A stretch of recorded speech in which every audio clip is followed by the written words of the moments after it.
Hi everybody, it's Nigel here. Another review for you, something a bit different. Before we get started, please remember to hit that subscribe button and have a look at some other videos that I've got up on here. And we've also got a build along going on and some other bits and pieces. So have a look at the channel and fill your boots. And if you like this, please give me a like. Something a bit different today. This is the first of two reviews I'm going to be doing on Tamiya radio control kits. They're both 1/10 scale. This is a bit of an oldie, this one. I can't remember what year it came out. We'll have a look on the side of the box in a second. I've had this for a few years now, but it's along the staying with the lines of the Willy's Jeep, which as you know, I've got a Ford GPW, which is potentially the same thing. Difference with this one is, as you know, the Ford GPW and the most common of the Willys that we all know about from World War II is actually known as a Willys MB. Now, before the MB there was the MA, and before the GPW there was the Ford GP. So basically this is the M38. This came after the Second World War and I believe was used in Korea. So you can tell the M38 has a single glazed windscreen. It has these sort of vents in the lower windscreen area here, and the handle layout is different, as you can see. But basically, to the novice, you would actually think this is a Willys Jeep. You'd be right to say it's a Willys Jeep because it was made by Willys, but it's not a Willys Jeep as we all know it from World War II. So let's just get that bit cleared up. So this is a 1/10 scale high performance off-road vehicle. You'll see in a minute it's got massive tyres and a great big gearbox and everything. And this one comes actually with you can see down on here, it comes with an electronic forward and reverse speed controller, which is something worth looking for. Something I find personally frustrating. I think it's becoming less apparent now, or less common, should I say. You go to Europe, oh, you're not Europe, you go to America, you go to China, Japan, you know, their models come with an electronic forward and reverse speed controller, and ours don't in Europe, and they tend to be more expensive as well. So it's always worth looking. I'm all for supporting your local hobby shop, but quite often you'll see these models are available with a speed controller and LED lights and everything in China, and it will be like, I don't know, £150 shipped over, and over here exactly the same kit is £180, has no speed controller, no lights. You know, it's a bit, I think it's a bit cheap, but it's the way it goes. One particular worth looking for is the Land Rover, the Tamiya 1/10 scale Land Rover Defender. I think the UK spec has no speed controller, no LED lights. If you buy one from Japan or China, you will get lights and speed controllers. So there you go. So have a look at this box. Nice glossy box. You can see it's quite old, but the fact it's all wrinkled, and we've got my light reflecting in it. Lovely there, thank you. So that's what we've got on the box front. So have a look around the box here, and you can see it's got a wheelie bar on the back, so it's designed for doing wheelies. And you've got some wording there, you can see, read all about it, and it tells you basically what it's all meant for. Ends of the box, which are way off the camera, I'm afraid. And then we go to this side here, and we can see here 1999, made in the Philippines. And we can see there's an image of the model actually built up doing some wheelies. Here's the image of the actual chassis broken down with the gearbox and everything in there, speed controller, sprung bumpers, dampers, hubs and everything like that. So and then we've got a gearbox here which is already built up in this kit, unfortunately. For me it's the favourite part with these radio control kits. I've also got the some other radio control. I've got the 4 of the tanks that Tamiya do. I've got the Pershing, the Sherman, the Leopard and the Tiger. The Leopard is built, the rest are still in their boxes untouched, so if you want to see a review of them, let me know. So basically, let's get this box open and see what we get inside. And you can see by the size of my hands, it's quite a big box, and it's a big old model too. So what we get inside is a bit different than what you're used to in your common garden plastic kits. It's all beautifully packaged, typical Tamiya, so you know it can't get damaged.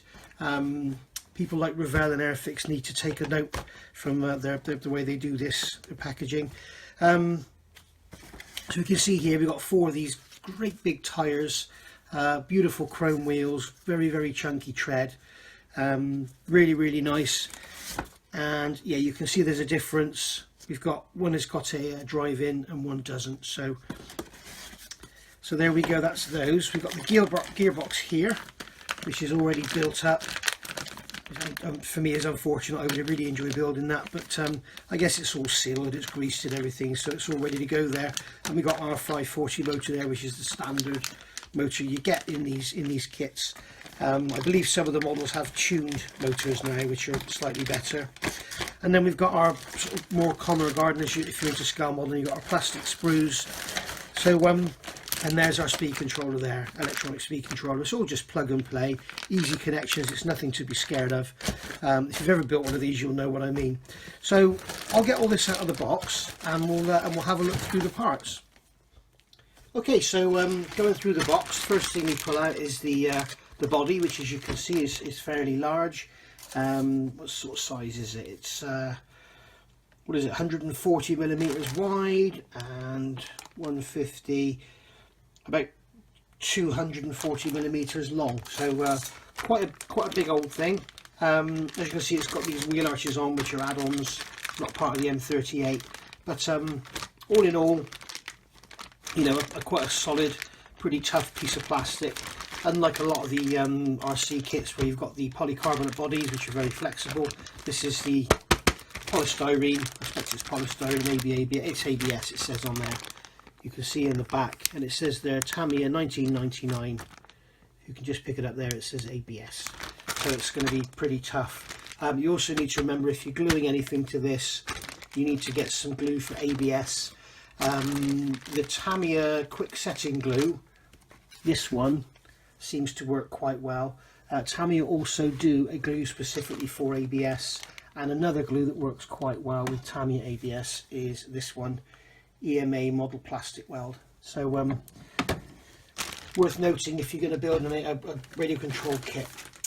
And then we've got another sprue here, so we've got a couple of sprues in the bag. I'm not debagging this because I may end up wanting to sell it sometime in the future, so I'd rather keep it sealed.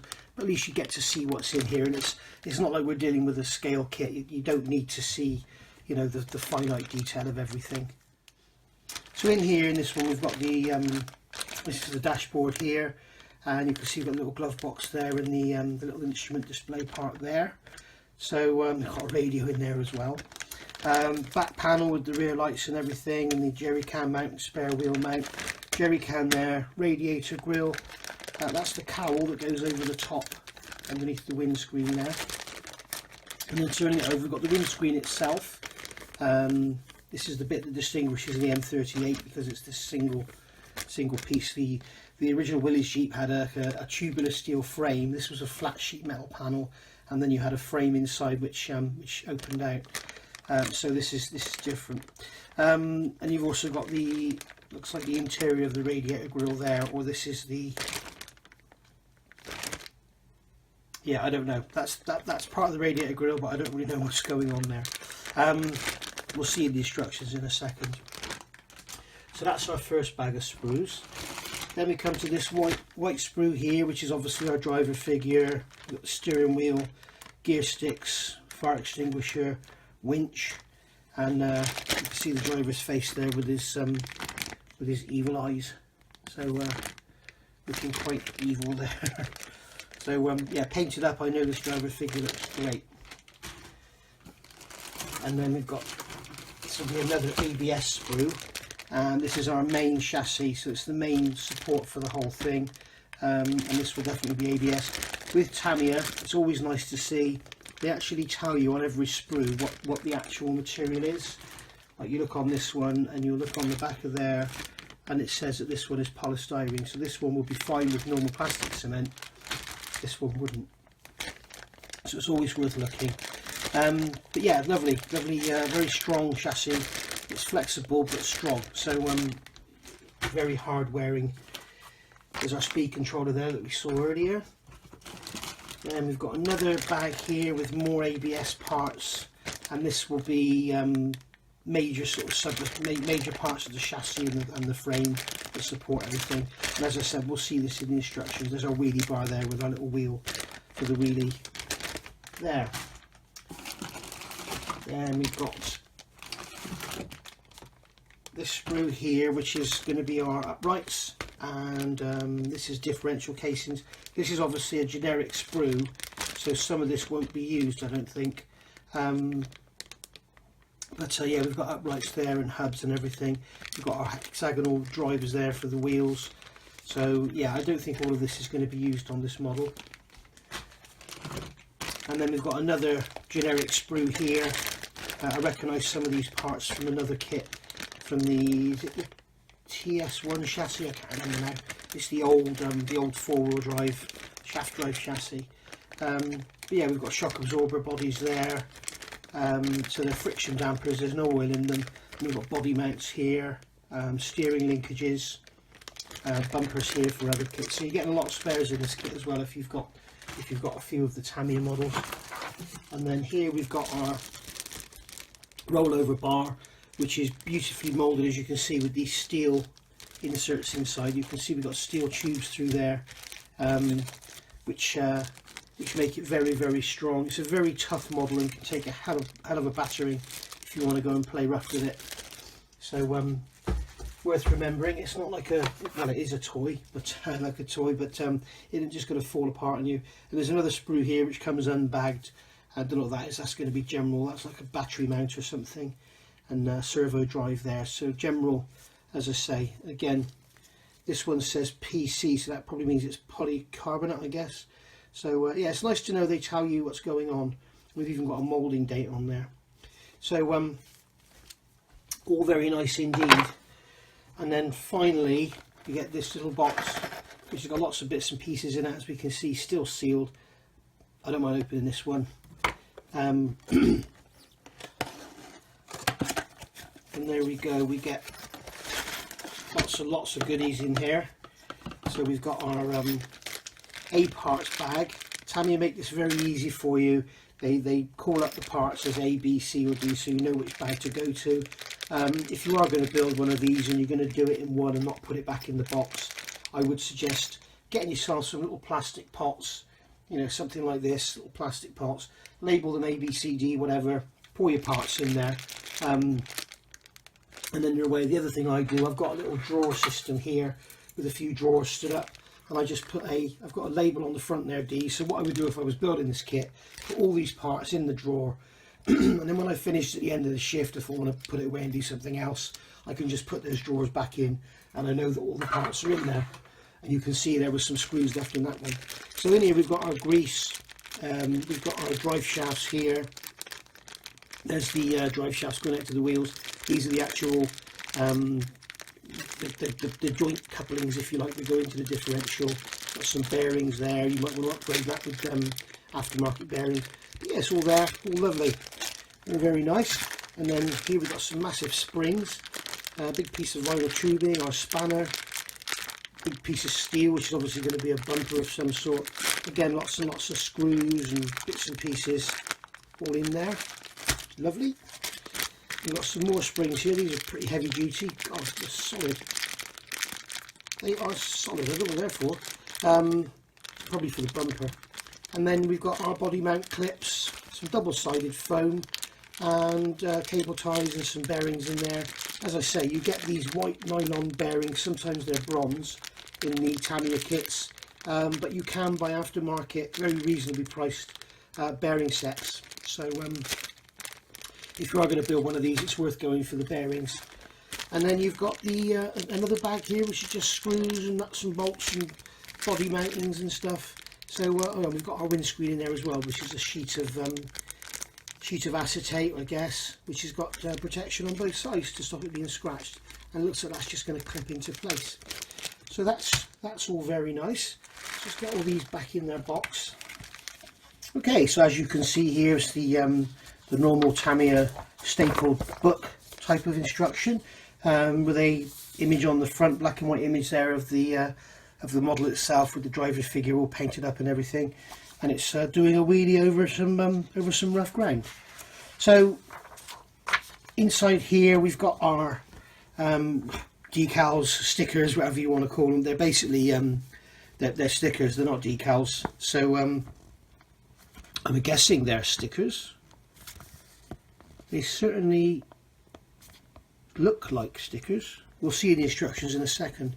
But yeah, we've got a nitrous bottle there, and got the Wild Willy 2 for the bonnet, I'm guessing. And then we've got stickers that basically go all over it, and you can put them really wherever you like. So they're very nice. Safety precautions telling you not to use it in hot weather, and don't go driving it under a car. And one thing to be careful of, it's not so common, such a problem these days with the advent of modern radios, but if you've got old radio with the old coloured crystals, make sure that there's no one else using a model nearby, because you may cause their plane to crash or whatever. And also some of them can affect with the ambulance signal in the UK. So yeah, it's telling you here you need to get yourself some radio gear, basically, to make it work. It comes with a speed controller, but you're going to need a servo, battery, you're going to need some radio gear, and that's basically that. And you're going to need, if you just go and buy one like this, you get basically the transmitter and the receiver, and then you need to buy yourself a servo, a battery and a charger, and then you're away. You've got everything you need then, because the speed controllers comes with it. So suggesting here what tools you need, and telling you here what paints. Now obviously they're saying here TS20A is your olive drab colour for painting the body. If you're building another type of Tamiya kit with a polycarbonate body, it would be a PS paint code, and you paint those on the inside, but more of that another day. So it's giving you all your cautions and everything down here, and it's telling you about your radio gear and how to set it up, all in Japanese first, and then you've got it in English, German and French. So well covered there for us Europeans and Americans, I guess. Now we've got the gearbox here, which is fully assembled, and they're telling you to refer to page 17 for maintenance and parts change. So let's have a quick look at 17, and it actually gives you a breakdown of the gearbox there. So if you wanted to strip it down and grease it, you could. And also you may want to strip it down and replace all these bushes with bearings, which wouldn't be a bad call. So going straight in here, it's telling us to assemble the wishbones for the suspension, and as you can see here, what Tamiya do in their good old style, they have a running down here of all the bits and pieces you need for that particular assembly, and it's telling you A here is, so those screws, you need 4 of them, and they'll be in bag A, as we looked at earlier. These screws here, they'll be in bag A. Again, this is A. In fact, everything here is A. So that's quite handy. And also it gives you here, this is the actual size of the parts that you're going to be using. So we can actually hold the screw up against there and see if it's right. You can see that these are coloured. Here you're coloured in, which probably means they'll be black, and this one here isn't, which means that will be like nickel plated silver colour. The same here, these parts will all be black or dark grey or whatever. So going on here, we're going to attach the wishbones to the actual gearbox. So the gearbox is actually going to form our rear structure for the suspension. Then we're building up our wheelie bar there and bolting that onto the back. Then we're going to build up our drive units, our drive shafts here into bearings, and then put the actual drive shafts in themselves with a dab of grease. Don't put too much grease in there. If you put too much, any dust or dirt will be attracted, and it'll just wear it out in 5 minutes. And if you are going to use this in a dusty, dirty field, when you get home, best to just pull this screw out, pop that down, take the drive shafts out, give them a clean up with some cotton buds and put some fresh grease in, because once the grit gets in there and stuff, it will destroy it in no time. I remember I had a radio controlled car. It was actually a nitro one, and I took it out and I used to bring it home, and always used to clean the joints out and everything. And I got home and I thought, blimey, this stinks, this model absolutely stinks. And I realised where I'd been using it, somebody had obviously been there previously with their dog. So I'll say no more on that matter. So here it's telling us we need to set up our servo. Now this is an all important part of the construction. So if you're going to get one of these kits, you need to make sure you've got your radio gear at the time or beforehand, because what you've got to do is actually connect up the battery, your speed controller and everything, and then what you do is you set your steering to neutral on your radio gear. Now there'll be a trim tab, so you make sure the trim is set to center, make sure the steering is set to central. So if you've got this type with the wheel, it's just the wheel just turned on its own and sat idle. If you've got the stick type, the stick must be vertical and all your trims must be centered. And then what you do is just literally connect the servo up, and the servo will buzz round to the central position. Without doing this, you won't know where your servo is. So you need the servo to be in the central position, and then when you look at the top of your servo, like it's showing you here, you would actually connect up this steering arm so this it's in line with the servo when the servo's in neutral. So without the radio gear, you can't do that. So it's something you need to get done. Once we've got the servo built up with the steering gear on, it's telling us here as well, you get different wheels. You've got Acoms and Sanwa, and you've got Tamiya and Futaba, also JR and KO. So depending what make you've got, there's a lot of different manufacturers out there now, but the splines are kind of standardized. So it's this part here, this part B11 or B12, it's that part there that fits on there, and make sure you use the right one, and also make sure you use the right screw. Now here it's telling you the same screw, but you may want to use MB4 or MA2. So you can see the difference in MB4 and MA2 up there. They're one's smaller in diameter. So make sure you use the right screw. You don't want to go destroying your servo, and also you don't want it loose because it'll strip the splines, especially on a model like this where it's got great big tires. The servo is actually under a lot of stress, so something I would recommend, don't buy the cheapest servo in the shop for this model because it'll just break, and it may end up not being able to not having enough strength, and the model end up steering itself because those great big tires, you can imagine the inertia that goes on there. So so we've done the servo, we're putting our steering arms on, adding the servo to the chassis, and then we're going to bolt on our body mount here by the look of it, and then we've got another wishbone assembly here. This is obviously the front wishbones, and then we've got this steel bar going in here, which is obviously our rower pivot, so that's a nice nice touch. Now we're into our B bag. We've got some B bolts and some A's, so you can see there MB1, MA1, and we're going to assemble all this. Another thing to remember, guys, while you're doing this, get yourself a nice little set of screwdrivers and make sure you don't over tighten anything. It's good to have a little practice first with perhaps a spare if there's a part in there you don't need. When we look at the parts list, I'm guessing the parts list will be at the back, it should tell us parts we don't need. Here we go.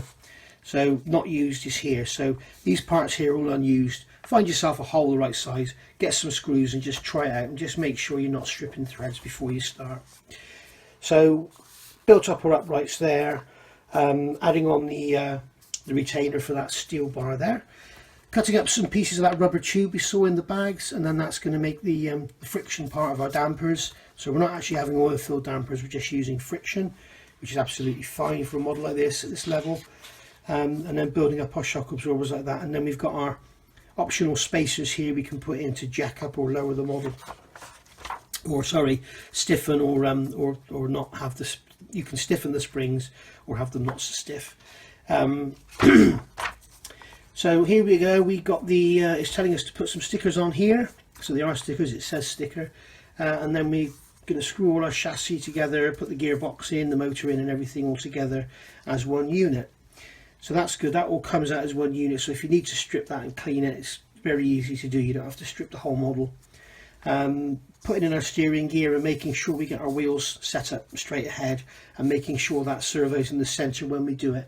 So we've previously set up the servo on centre, and then we make sure we get our wheels set on centre as well, so the model runs straight. If it is slightly off, we've got our trim tab on our radio gear to sort that out. Then we're putting our on-off switch and on-off switch sticker. That's going to be in with the electronic speed controller. There's the switch there, you can see in the bag. Adding the speed controller onto the back, we can use some double-sided tape for that. And then we're going to add some bearings, and we've got some clips. So these are the body mounting, and we're going to add these mounting clips in the hole that is showing you. I'm going to count it now, but make sure you get it in the right hole so the body sits at the right height. And then we're adding on our front wheels, which basically these just go on spindles here. It's not four-wheel drive, it's two-wheel drive. So just putting on the front wheels, lubricating the spindles, and we've got these bushes here I would recommend getting bearings for this. Adding on the wheels and tyres, and then we're going to add this front bumper unit here. So you've got an option to use this one or the small bumper. Probably best go with the small bumper, although if you use the big bumper, you know you're not going to break any of your suspension. If you hit one of these wheels hard into something, you'll probably break some of your steering gear. Certainly damage the servo anyway. Connecting up the battery, and they're telling you here, caution to make sure you connect the battery the right way round. Don't get that wrong, your model will run backwards. And now we're going into building up the driver. So we're going to glue his head together, that's then screwed on. Glue his arms together, clean up the seams, give him a nice paint and everything, and it look lovely. And then you can put the stickers on, although you have to paint this area here on the helmet red if you want to. Nitrous bottles going in there, so we've got a sticker to go on there. We've got a sticker for a dash panel telling us to remove a piece of sprue there. And then we need to be fitting the driver up. It's telling us here, yeah, it should be saying there, what you need to do when you assemble the driver is put him in the seat with the steering wheel and everything, make sure you get his arms in the right place. So they're telling you here to assemble it, and then down here they're showing him without arms. So make sure you get that right. Okay, oh, it does say here, it says fit driver's arms to steering wheel in step, what's that? Step 20. So fitting the rear panel onto the body, fitting the inner mud guards. It's telling us here using ABS. It's saying attach body parts using plastic cement. Okay, so obviously these parts aren't ABS then. And then we're going through here, adding in the front winch, the winch to the front panel there. We've got a big, that sticker's not for the bonnet, it's for the spare wheel on the back, that big round one I referred to earlier. And then we're going to remove the protective backing from add our windshield, build up the roll cage, spotlights going on the top, and then that's all going to get screwed into the body with nuts and bolts and everything, so it's going to be extremely strong. And then there we go, what's that, little fire extinguisher or something going on the roll cage there. And then we're going to use our body clips to fit the body onto the actual chassis, and then we're done. And as I said earlier, this is a breakdown of the differential, so you can strip your differential, rebuild it, grease it and everything. And then the same here, you can do the gears and replace all your bearings in there and everything if you want to take the gearbox apart and put gears in. It's not too difficult. And also it's showing you here how the motor is goes in and everything. Yeah, what they're doing is showing you use the header from the paper, that's your spacer for the back, to make sure the pinion doesn't rub on the motor's body. And then you're going to fix the motor in with these two screws. And that is basically that. Then it tells you here about operation, about switching it on, making sure you switch it off after you've finished with your session. And then it's telling you here, I think, to come back and take it all apart and clean it and everything and look after it. It's giving you here some practicing to do. If you've never driven a radio control car, the hardest thing to get over is when it's coming towards you, everything's in reverse. People always tend to steer the wrong way when it's coming towards them. So you need to try and get yourself in the frame of mind of being sat in the car, and then drive it with your stick or with your hand wheel, which is, you know, a good thing to learn, because if you're in tight spaces, you don't want to go smashing into curbs and breaking the model. So now we've got our parts call out that we see with our scale models, and as you can see, as I said earlier, we've got parts here that we don't use. And that basically is that, and that's all your metal parts there. So there we go. It's telling us on the back here we've got our spare service we can use if we're in Japan, and this is our parts code for all the different bits and pieces should we need anything. And then it's giving you a list of hop-ups here. Tamiya make lots and lots of hop-ups for all their RC cars, so yeah, worth looking at that, but also worth looking on eBay, because you'll sometimes find that, like, Tamiya will sell you a set of bearings for, I don't know, say 20 quid. You get them on eBay for about 7, and it's exactly the same thing. It's just a bag of tiny little 1150 bearings, which are made by SKF or whatever. So there we go. That's that model. That's the Wild Willy 2 from Tamiya. Go get yourself one. They're great fun to build, great fun to play with, and a really fun thing to do. Really, it's sort of bit of a, if your mojo is lacking at the moment, building one of these will really get you going again, because it's so fun. It all just bolts together, and you're not dealing with intricate little bits of photo etch and tiny decals and all that. You just bolt it together and have some fun. So that's that model looked at. So if you've liked this, please give me a like, and if you haven't already subscribed, then please subscribe. I'm going to be reviewing another radio control kit very, very soon, in the next day or so, which is a brand new release. And but don't worry, this channel is not going all RC and everything. It's not going all Jeeps either. It's just, that's the way things are at the moment. I just wanted to do a review of an RC kit, just for a bit of variation, a bit of variety. Variety is the spice of life. So thanks for watching. I'll see you all soon. Bye bye.